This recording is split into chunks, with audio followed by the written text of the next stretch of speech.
So speaking of north, I was telling Nancy that I approached the plan because this was the front of the house and it made sense to me to look at it from the front to the back, and I labeled it all, and then I was putting my title block on, and I went to look at the original plat to see where north was, and it was down, and it said all over our homework stuff, north should never face down. But it was too late, everything was all, so I did approach this from the front. This house was odd. The other two houses had the long side of the house facing front, and I thought this house was a little odd that it was narrow, so I wanted to give it a little bit more presence. I put the 16-foot driveway as requested. It helped me to think about who were the clients for this particular job. So my clients are retired couple. They have a dog, and they're big gardeners and love vegetable gardening.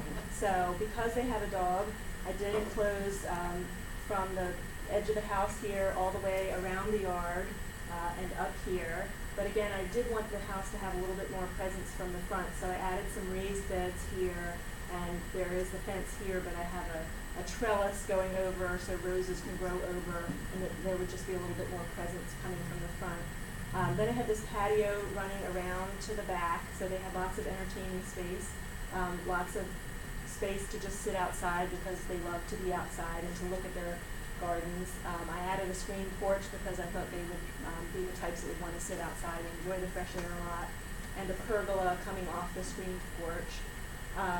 Back here I had space for a grill, and then I started thinking about the windows that were overlooking, and I was telling my friend, and I started thinking, is the kitchen back here? And started getting carried away, and I was like, no, this is about the landscape, not the house. Because I had a dog, I wanted a nice large grass area, and also because of the exposure, the sun, coming up here in the east and coming around here, I wanted to make sure that I didn't put anything that was going to throw a lot of shade onto the vegetable garden. So I had one small tree over here that's behind the garden shed, and the garden shed to hold all their gardening tools.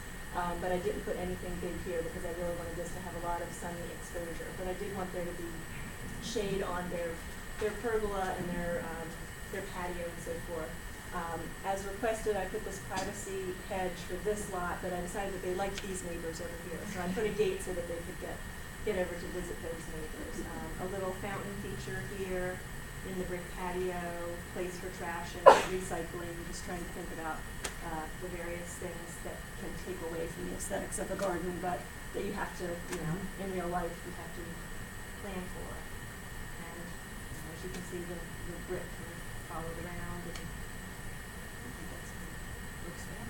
Very nice. Well done. Yay. Yay.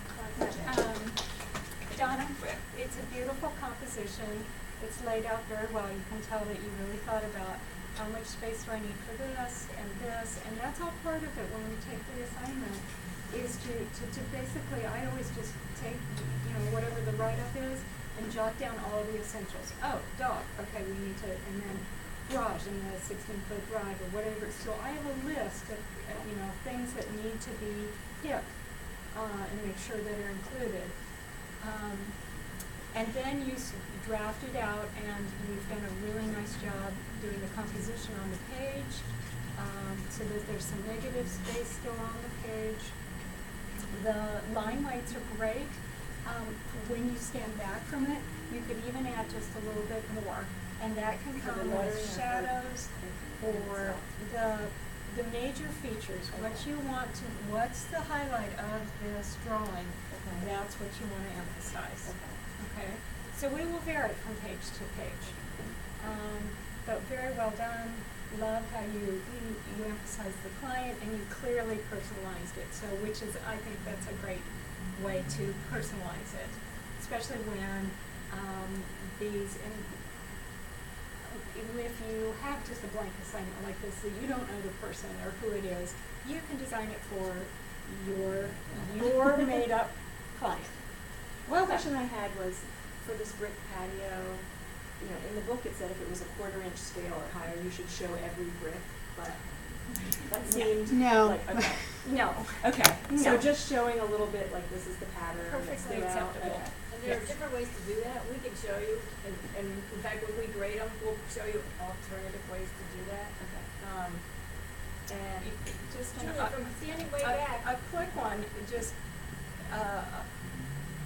just even if it's just that it's a hardscape, just a notation like that, you know, if you're just doing a quick sketch. So you could just use color or whatever. So what did you think should be darker on there? Just the property lines? Because the house is dark enough. Yes, the house is dark enough, and it was just when I got way back, when I was visualizing it, you can tell it's a full plan.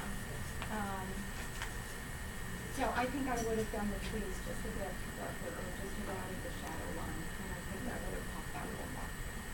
But very nicely But done. your lettering was great, and the composition was really good. I mean, for you guys just starting this project, I thought you did a great job. And the list that Julie was talking about, you know, when you're talking about the client, and we give you a few parameters that we want you to follow, then when you have a real client, they'll also give you, you know, like a wish list, and then from that list, you make a program. So the program has lots of parts and pieces to it, but it's, you know, it's a checklist for you of what they want, and then you get to add these other things too.